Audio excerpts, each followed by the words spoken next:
$850 billion. That is the combined market value of Visa and Mastercard, larger than the GDP of most nations. Yet neither company lends a single dollar. They do not issue cards, they do not set interest rates, they simply move money. And they control 90% of all payment processing outside China. A duopoly built on invisible infrastructure. Decades ago, major American banks created these networks to solve a problem: how to let customers use credit cards anywhere. The banks succeeded, but Visa and Mastercard succeeded far more. They became the rails beneath global commerce. Every swipe, every tap, every online checkout feeds their machine. They win by every measure. That is what makes their dominance unsettling. How did two companies become the invisible backbone of global money without ever touching a single dollar? The answer is surprising. It is not about technology. It is not about banking. It is about network effects so powerful that merchants and consumers have no real choice. This is the story of a quiet monopoly. A monopoly that processes trillions of dollars annually, employs over 25,000 people, and is now building agentic payment systems for machines to pay machines. But first, we must understand how they captured the world without anyone noticing. Visa and Mastercard are not banks. They never lend money or hold deposits, but they process nearly every card transaction you make. Their role is invisible. They sit between the merchant's bank and your bank, routing authorization requests and settlement instructions in milliseconds. That network is the product. It is staggeringly complex, yet the user never sees it. Therefore, their power comes from ubiquity. Outside of China, Visa and Mastercard control 90% of all payment processing. That dominance is not accidental. It is built on decades of partnerships with thousands of financial institutions. Every bank that issues a Visa or Mastercard pays to be part of the network. Every merchant that accepts them pays a fee. The result is a self-reinforcing loop. More cardholders attract more merchants, which attracts more banks, which strengthens the network. The economic weight of that loop is enormous. Visa and Mastercard have a combined market value of $850 billion. That is larger than the GDP of most countries. Yet they own no physical infrastructure for moving money. They own only the rules, the brand, and the switching technology. Their revenue comes from a tiny slice of each transaction. But when you process trillions of dollars annually, tiny slices become vast sums. They are not just payment processors, they are the hidden toll booths of the global economy. But how did they grow from bank projects to trillion-dollar empires? Cash was king, but it was slow and insecure. They needed a way to let customers borrow and pay without paper. It was a local experiment, but it worked too well. Other banks wanted in, so Bank of America licensed the system to competitors. That franchise eventually became Visa. They created MasterCharge, later Mastercard. Both were bank-owned cooperatives. They were not banks themselves, they were networks. Their only job was to connect banks, merchants, and cardholders. This structure was genius. It turned competitors into partners. Every bank that joined strengthened the network. The more banks that issued cards, the more merchants accepted them. The more merchants accepted them, the more customers wanted cards. This is the network effect. It is a self-reinforcing loop.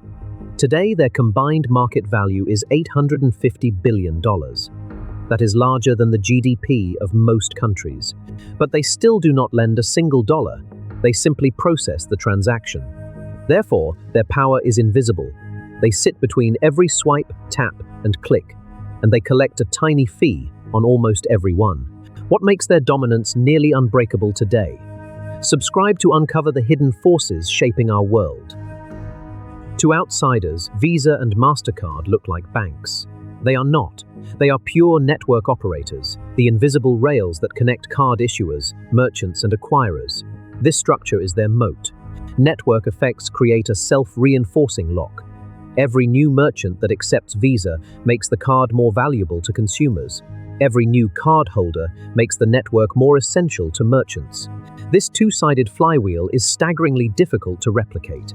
A competitor would need to convince millions of merchants and billions of users to switch simultaneously, a coordination problem that has crushed every would-be rival. But the lock goes deeper. Visa and Mastercard have spent decades building partnerships with over 25,000 financial institutions worldwide. These banks issue cards, set credit limits, and handle customer disputes, all while Visa and Mastercard sit in the middle, collecting a tiny fee on every transaction. The banks have no incentive to leave because the network delivers customers and revenue they cannot generate alone. The result: Visa and Mastercard control roughly 90% of global payment processing outside China.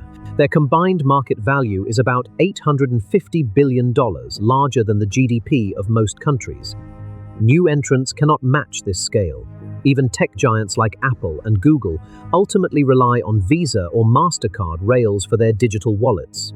Therefore, the real question is not why no one competes. It is how two companies can extract billions from a system they never lend a dollar to.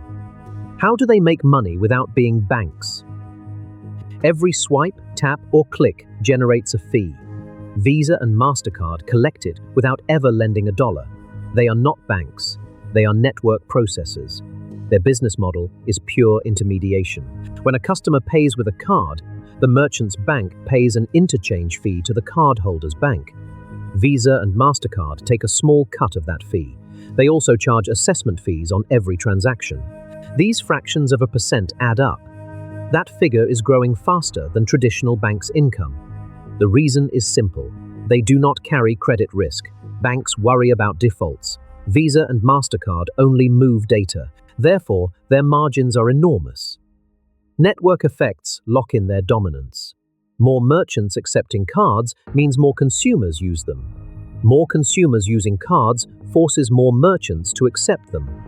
This cycle is self-reinforcing. Banks issue cards under Visa or Mastercard brands because they must. No other network offers the same global reach.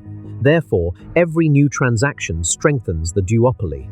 But this model has a hidden cost. Merchants pay these fees and they pass them to consumers. The system is invisible. The price of everything includes a tiny tax for Visa and Mastercard.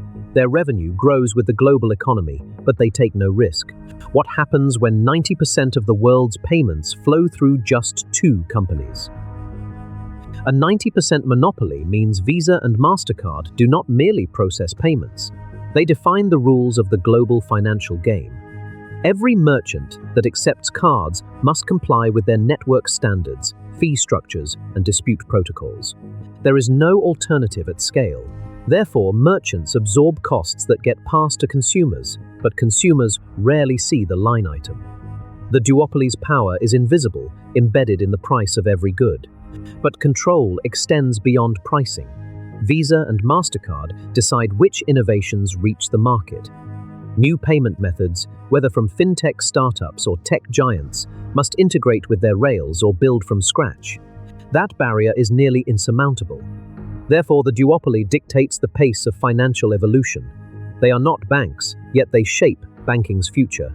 Consider their workforce, over 25,000 employees globally, powering trillions in transactions. That is a lean machine for such immense influence. But their real leverage is data. Every transaction feeds their networks, training algorithms that predict spending, detect fraud, and increasingly enable machine-to-machine payments. Visa and Mastercard are already developing agentic systems where devices pay each other without human approval. A car pays for its own charging, a refrigerator orders and pays for groceries. What does a 90% monopoly mean for the world? It means two companies hold the keys to the global economy's circulatory system. They can raise tolls, block competitors, and quietly prepare for a future where money moves without humans. Are they preparing for a future where money moves without humans? Visa and Mastercard are not resting on their duopoly. They are building the payment rails for a machine-driven economy. Agentic systems, where cars, fridges, and industrial robots pay each other without human approval, are their next frontier. Visa has already filed patents for autonomous vehicle payments, a car that pays for its own charging, tolls, and parking. Mastercard is developing a multi-token network to let smart devices negotiate and settle transactions in real time. This is not a distant future, it is being tested now. But this expansion carries a hidden risk. Every machine-to-machine payment strengthens the network effect that protects their monopoly. The more devices that run on Visa or Mastercard rails, the harder it becomes for any competitor to enter. Therefore, the same duopoly that controls 90% of human card payments is now wiring itself into the Internet of Things. They are not just processing money, they are becoming the operating system for autonomous commerce, yet the very scale that makes them indispensable also creates vulnerability. A single systemic failure in their agentic infrastructure could paralyze entire industries. Regulators are watching. Central banks are experimenting with digital currencies that bypass private networks. And tech giants like Apple and Amazon are quietly building their own payment ecosystems. Over 25,000 employees power this invisible machine, but the machine is now building itself. The question is not whether Visa and Mastercard will dominate the next decade. It is whether any force, regulation, technology, or competition can ever break their grip on the world's money. But that growth assumes the current system remains unchallenged. Central bank digital currencies represent a direct threat. Governments could bypass Visa and Mastercard entirely, issuing digital money that settles instantly on a public ledger. China already runs its own digital yuan. The European Central Bank is testing a digital euro. Therefore, the duopoly's 90% grip outside China could crack if sovereign states decide to cut them out. Fintechs also circle. Companies like Stripe and Square have built their own processing rails for online merchants. They do not yet rival Visa and Mastercard's scale, but they erode the network effect. Every merchant that accepts a direct-to-bank payment weakens the duopoly's moat. Meanwhile, regulators sharpen their knives. Antitrust cases in the United States and Europe target swipe fees and exclusivity rules. Yet the most surprising challenger may be invisible. Visa and Mastercard are developing agentic payment systems, machines that pay machines.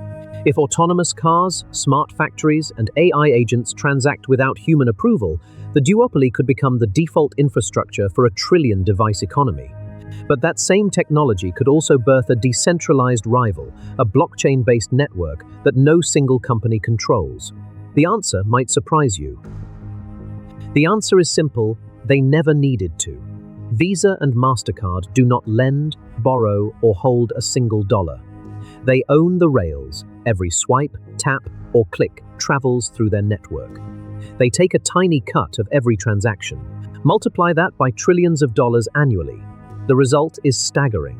Together, they control 90% of global payment processing outside China. That duopoly is worth $850 billion combined, larger than most countries' entire GDP. But they employ only over 25,000 people globally. That is the leverage of infrastructure. Therefore, the lesson is this: the most powerful monopolies are invisible. They do not own the product. They own the connection between buyer and seller. Visa and Mastercard were created by banks to solve a coordination problem. They turned that solution into a lock. Network effects made it impossible to leave. Every merchant must accept them. Every consumer expects them. The system feeds itself. Now they are building agentic payments, machines paying machines. The same invisible rails will soon handle commerce between autonomous devices. The monopoly deepens without a single human noticing. Next time, we expose the hidden monopoly that controls your electricity. The same playbook, different grid. Stay curious. The matrix is everywhere.